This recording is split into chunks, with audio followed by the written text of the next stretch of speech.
یعنی کہ تماشائیوں سے مراد لینے کے جو عوام ہے وہ اس وقت پی ٹی آئی کو سپورٹ کر رہی ہے, پی ٹی آئی کے ساتھ کھڑی ہے, عمران خان کے ساتھ کھڑی ہے. تو بہتر یہی ہے کہ کوئی ایسا جو پوائنٹ ہے تکنیکی طور پر وہ تلاش کیا جائے اور اس پوری ٹیم کو میدان سے باہر کر دیا جائے. تو اب اس کے اوپر گفتگو شنید جاری ہے. تاہم آج ہم نے دیکھا کہ دو بڑی پریس کانفرنس یعنی کہ دو میڈیا ٹاکس ہوئی ہیں بڑی, جن میں پہلی میڈیا ٹاک کی ہے خواجہ آصف صاحب نے. خواجہ آصف صاحب نے تو باقاعدہ طور پر یہ ایکسیپٹ کیا ہے کہ ہمارے ساتھ تو بہت, ہمیں اگر نہ بچایا گیا تو ہم تو مر جائیں گے, ہمیں تو کسی نے نہیں پوچھا, ہمارے لیے کوئی باہر نہیں نکلتا, ہمارے لیے کوئی تشویش کا اظہار نہیں کرتا. یعنی کہ یہ خواجہ آصف اور اس کے ساتھ جوید لطیف انہوں نے پریس کانفرنس کی. انہوں نے اپنی پریس کانفرنس میں کہا کہ نواز شریف کو تو باہر نکالا گیا, ان کی گورنمنٹ ختم کی گئی, تو اس وقت تو کسی نے تشویش کا اظہار نہیں کیا. سپر پاور کو بھی تشویش کا اظہار کرنا پڑ رہا ہے کہ پی ٹی آئی کو کیوں بین کیا جا رہا ہے. تو پھر خواجہ آصف صاحب تھے, انہوں نے عدلیہ کے اوپر اٹیک کیا. عدلیہ کے اوپر انہوں نے کہا کہ آپ کے پاس اتنے کیسز پڑے ہوئے ہیں تو آپ توہین عدالت کرتے ہیں, تو وہ توہین عدالت اس کے اوپر کاروائی کیوں نہیں ہوتی کہ آپ لوگوں کو انصاف کیوں نہیں فراہم کرتے. ایڈہاک ججز کا معاملہ انہوں نے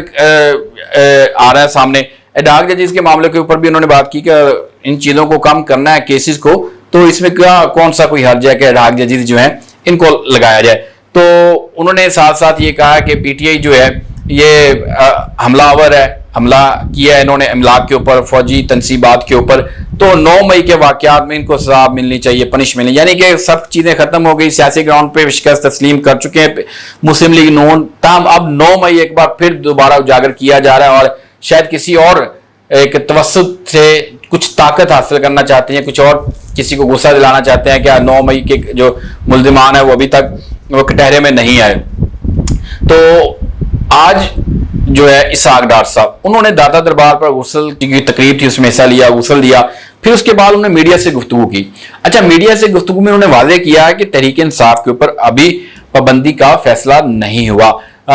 ابھی مشاورت کی جائے گی, مشاورت کے بعد دیکھا جائے گا کہ کیا فیصلہ, اتحادی اس کے اوپر کیا ریئیکٹ کرتے ہیں. میاں نواز شریف صاحب جو ہیں, مریم نواز وہ, لیکن میں آپ کو خبر یہ دے دیتا ہوں کہ پاکستان مسلم لیگ نون کی لیڈرشپ یعنی کہ میاں نواز شریف, مریم نواز, شہباز شریف, یہ سب اسی چیز کے حق میں ہے کہ تحریک انصاف کے اوپر پابندی لگا دی جائے. اور تاہم یہ ہے کہ ایک چیز جو اس میں ساتھ کچھ پس پردہ سارے ایک پلیٹ فارم پہ اکٹھے ہیں, متفق ہے کہ تحریک انصاف سے جان چھڑانے کے ایک ہی واحد راستہ ہے کہ اس کو اب گیم سے باہر کیا جائے. تو اس لیے جو پیپلز پارٹی جو بیانات دے رہی ہے, جو ایم کیو ایم بیانات دے رہی ہے, جو کوئی اور جو اتحادی ہے حکومت کے کہ ہم سے مشاورت نہیں, ہم سے, یہ بالکل اسی طرح جس طرح پنجاب میں حد عزت بل پہ پاس کروایا گیا, اس کے اوپر واویلا کیا گیا, بجٹ پاس کروایا گیا, اس کے اوپر واویلا کیا گیا. تو یہ بیک فٹ پہ سارے ایک ہی ہیں, سب کچھ ایک ہی جگہ پہ اکٹھے ہیں اور ان کا مرکز ایک ہی ہے کہ تحریک انصاف سے کسی طریقے سے جان چھڑائی جائے, کیونکہ سیاسی گراؤنڈ کے اوپر یہ وہ ان کا مقابلہ نہیں کر سکتے. تو اب بہتر یہ ہے کہ ٹیکنیکل بنیادوں پہ ان کو باہر کیا جائے. اچھا, دوسری بڑی ایک جو چیز ہے کہ وہ یہ بھی ایک شوشہ چھوڑا جائے گا اب کہ شاید پیپلز پارٹی اور پاکستان تحریک انصاف ایک ہے, اس لیے کہ آج ایک سوال کیا گیا خواجہ آصف سے کہ خواجہ صاحب مخصوص نشستوں کے فیصلے کے بعد ہم دیکھ رہے ہیں کہ پی ٹی آئی کو کہیں سے پیپلز پارٹی کی جانب سے اشارہ مل رہا ہے کہ آصف علی زرداری کی طرف سے کہ آپ جو ہے وہ عدم اعتماد لے کر آئیں, عدم اعتماد کے بعد پھر ہم دیکھتے ہیں کہ کیا کرنا. اس پر انہوں نے رد عمل دیا کہ عمران خان جو ہیں وہ کیا کہتے تھے آصف علی زرداری کے بعد اور اب کیا ہے اور آج کیا ہے, اب وہ آصف علی زرداری کے اشاروں پر چلنا شروع ہو چکے ہیں. یہ بھی ایک پہلو ہے کہ پیپلز پارٹی, تاہم ایسا نہیں ہوگا, یہ میں آپ کو بتا رہا ہوں, واضح بتا رہا ہوں کہ یہ صرف وہ ایک گیم کھیل رہے ہیں کہ شاید پیپلز پارٹی اور پی ٹی آئی جو ایک سائڈ پہ اکٹھے, تاہم بظاہر حکومت اور پیپلز پارٹی یعنی کہ نون لیگ اور پیپلز پارٹی ایک پلیٹ فارم پہ ہے, سیم پیج کے اوپر ہے, ایک مائنڈ سیٹ ہے, ایک ہی ایجنڈا ہے کہ کسی طریقے سے اپنے مخالف سے جان چھڑائی جائے. اور سیم اسی طرح حکومت اقدام کرے گی, حکومت اس طرح کا یعنی کہ کوئی سٹیپ لیتی ہے تو پیپلز پارٹی اس کی کہے گی ہم تو اس کے مخالف ہیں, ہم سے کوئی مشاورت نہیں کی گئی. اور اس کو معاملے کو ججز کے ذریعے سارا کچھ کرنے کی کوشش کی جائے گی. ایڈ ہاک ججز کا معاملہ آپ کو پتہ ہے کہ کورٹ میں رکھا گیا ہے اور قاضی فائز صاحب کو اس اہم موقع کے اوپر یعنی کہ جہاں پہ بہت ٹائمنگ جو ہے آپ کہہ سکتے ہیں کہ وقت ہے اس کا بڑا میٹر کرتا ہے کہ وقت کس وقت کے اوپر کس طرح کے سٹیپ یا کس طرح کے اقدام جو ہے وہ اٹھائے جا رہے ہیں. اور قاضی فائز صاحب نے 4 ایڈ ہاک ججز کو لینے کا فیصلہ کیا, جی ہمارے پاس کیسز بہت زیادہ التوا کا شکار ہیں تو ان کو نمٹایا جائے. تو میں بتا رہا ہوں کہ 13 رکنی فل کورٹ تھا اور اس میں آپ 14 ججز تھے یعنی کہ جس میں سے جسٹس مسرت ہلالی ان کی طبیعت خراب تھی، اس وجہ سے اپنی اس کورٹ کا حصہ نے بھی 13 رکنی فل کورٹ نے مخصوص نشستوں کا فیصلہ دیا۔ اب اس کے بعد ججز، کیونکہ 17 ججز سپریم کورٹ کے ہوتے ہیں، تو ججز کا جو پینل ہے 17 رکنی وہ مکمل ہو چکا ہے، جس میں جسٹس شاہد بلال ہیں اور جسٹس شہزاد ملک، عقیل عباسی، یعنی تینوں کی جو وہ تعیناتی سپریم کورٹ میں ہو گئی۔ اب یہ 17 ججز، اب 17 کے بعد 4 ایڈ ہاک ججز جو ہیں وہ لینے کا فیصلہ کیا گیا ہے، اور جو جوڈیشل کمیشن آف پاکستان ہے وہ اس کا فیصلہ کرے گا کہ جو 4 ایڈ ہاک ججز ہیں وہ کون سے ہوں گے یا کن کو لیا جائے گا۔ آپ کو پتا ہے جوڈیشل کمیشن آف پاکستان جو ہے وہ تقریباً 9 یعنی کہ افراد پر مشتمل ہوتا ہے، اس میں 9 جو ارکان ہوتے ہیں، جس میں 5 حاضر سروس ججز ہیں اور 4 جو دیگر ہے۔ 5 میں آپ کو بتا دیتا ہوں وہ کون سے ہیں۔ جسٹس قاضی فائز عیسیٰ صاحب ہیں، منصور ملک، جسٹس منصور علی شاہ صاحب ہیں،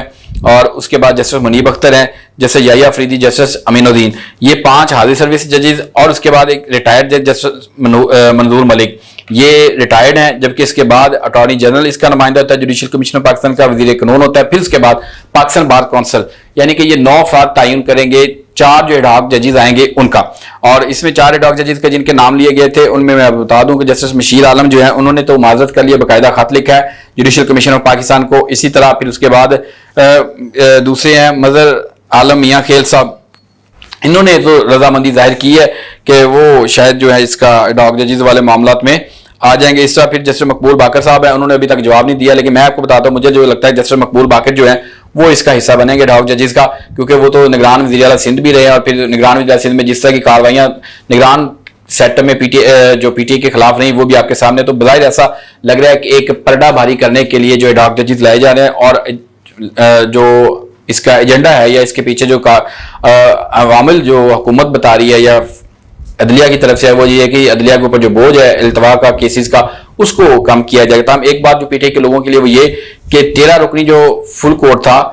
اگر اس کے اوپر نظر ثانی اپیل اب آئے گی تو وہ 13 رکنی ہی سنے گا، یعنی کہ ان میں سے جو نئے ججز ہیں یہ اس میں نہیں بیٹھیں گے، لیکن بظاہر اس میں یہ ہے کہ یہ جو نئے ججز ہوں گے، اگر supreme court of Pakistan P T A کا جو انٹرا پارٹی الیکشن کا جو معاملہ ہے اس کے اوپر فل کورٹ تشکیل دیتی ہے تو یہ 21 ججز یعنی کہ جو جس کو تعینات کرنے کا یا 4 ایڈ ہاک ججز سمیت 21 ججز کا جو فیصلہ ہے یہ فل کورٹ 21 جج جو ہیں وہ بیٹھ کے اب سنیں گے۔ پہلے 13 تھے، اس کے بعد کیونکہ وہ سپریم کورٹ اس میں مکمل نہیں تھی 17 ججز، پھر 3 بعد میں آئے تو یہ اس طرح مکمل ہوئی، پھر 4 اب یہ 21۔ تو اگر intra party election P T A کا کیس آتا ہے، 8 فروری کے الیکشن کی تحقیقات کا کیس آتا ہے تو فل کورٹ بنتا ہے تو 21 ججز آ جائیں گے اس میں۔ پھر اسی طرح پی ٹی اے نے جوڈیشل کمیشن کا جو مطالبہ کیا ہے 9 مئی کے واقعات کی تحقیقات کے حوالے سے، اگر اس کا ہوتا ہے تو فل کورٹ بنتا ہے تو پھر بھی یہی جو فل کورٹ ہے یہ اس کا حصہ بنے گا، اور جج بالکل اسی طرح پرفارم کریں گے جس طرح عام ایک جج جو ہے وہ کارروائی کے لیے پرفارم کرتا ہے۔ تو یہ یعنی کہ آج کی ساری سچویشن، اگر 9 مئی کے واقعات کی تحقیقات ہوتی ہے، پی ٹی اے تو مطالبہ کرتی ہے کہ 9 مئی کے واقعات کی تحقیقات کی جائے، تو اس سلسلے میں حکومت نے ایک فیصلہ کیا تھا کہ پی ٹی اے کے اوپر پابندی لگے گی، پی ٹی اے حکومت فیصلہ کرتی ہے، پارلیمان سے منظوری لیتی ہے، پھر اس کا نوٹیفیکیشن ہوگا، نوٹیفیکیشن کے بعد پی ٹی اے اس کو چیلنج کرے گی تو کچھ شواہد جو ہے حکومت کو پیش کرنے پڑیں گے، کس بنیاد پر کس وجہ سے جو ہے حکومت پی ٹی اے کے اوپر پابندی لگانا چاہتی ہے، تو اس کا جواب بنائے گی 9 مئی کے واقعات کو۔ 9 مئی کے واقعات کے اوپر عمران خان پہلے ہی کہہ چکے ہیں کہ میرا اس سے میری پارٹی کا کوئی تعلق نہیں ہے، سی سی ٹی وی فوٹیجز جو آپ کے پاس ہیں وہ منظر عام پر لائی جائیں، کورٹ کمانڈ ہاؤس کی فوٹیج منظر عام پر لائی جائے، فوٹو اسٹیڈیم کی فوٹیج منظر عام پر لائی جائے، تو سب کچھ واضح ہو جائے گا کون اس میں ملوث ہے، کس نے جو ہے 9 مئی کروایا۔ تو یہاں پہ آ کے حکومت پھنس جائے گی، کیونکہ عمران خان پہلے کہتا ہے کہ جوڈیشل کمیشن بنایا جائے، حکومت ابھی تک اس معاملے کو عدالتوں میں نہیں لے کر گئی۔ تو یہ سچویشن ہے کہ حکومت نے اعلان تو کر دیا لیکن پھنس چکی ہے، اور حکومت کو بیک فٹ میں ہونا پڑ رہا ہے، اور اپنے یہ فیصلے اور جو اعلانات ہیں اس کے اوپر واپسی جو ہے وہ ہم دیکھتے ہیں کہ ایسا کبھی ادھر سے کبھی ادھر سے کوئی رہنما جو وہ ہے وہ اس کے اوپر بیان دے رہا ہے کہ ایسا بھی کوئی فیصلہ نہیں ہوا، ابھی مشاورت ہوگی، یہ وہ یعنی کہ بیک فٹ ہونا ہے۔ حکومت نے ایک ٹیسٹر لگایا تھا اتھارٹی کے ذریعے کہ یہ چیک تو کیا جائے ریئیکشن کیا آتا ہے، اس کے قانونی اور آئینی کیا پہلو نکلتے ہیں۔ جب قانونی اور آئینی پہلوؤں پر پتہ چلا کہ جناب آپ تو اگر جوڈیشل پی ٹی اے کے اوپر پابندی لگاتے ہیں تو پھر آپ کو جوڈیشل کمیشن یعنی کہ کورٹ میں جانا پڑے گا، کورٹ میں پھر ساری وضاحت دینی پڑے گی کہ کیوں پابندی لگانا چاہتے ہیں، پھر آپ کو ثبوت دینے پڑیں گے۔ ایسا تو نہیں ہوگا کہ ایک بندے نے آگے کہہ دیا تو ایسے اس نے یہ کیمرہ مین نے بنائی ہے فوٹیج، نہیں، پھر سی سی ٹی وی فوٹیج جو ہے وہ مانگی جائیں گی، شواہد مانگے جائیں گے، تو پھر آپ پھنس جائیں گے۔ تو یہ وہ یعنی کہ وجوہات جس کی وجہ سے حکومت کو بیک فٹ پہ جانا پڑ رہا ہے۔ تو فی الحال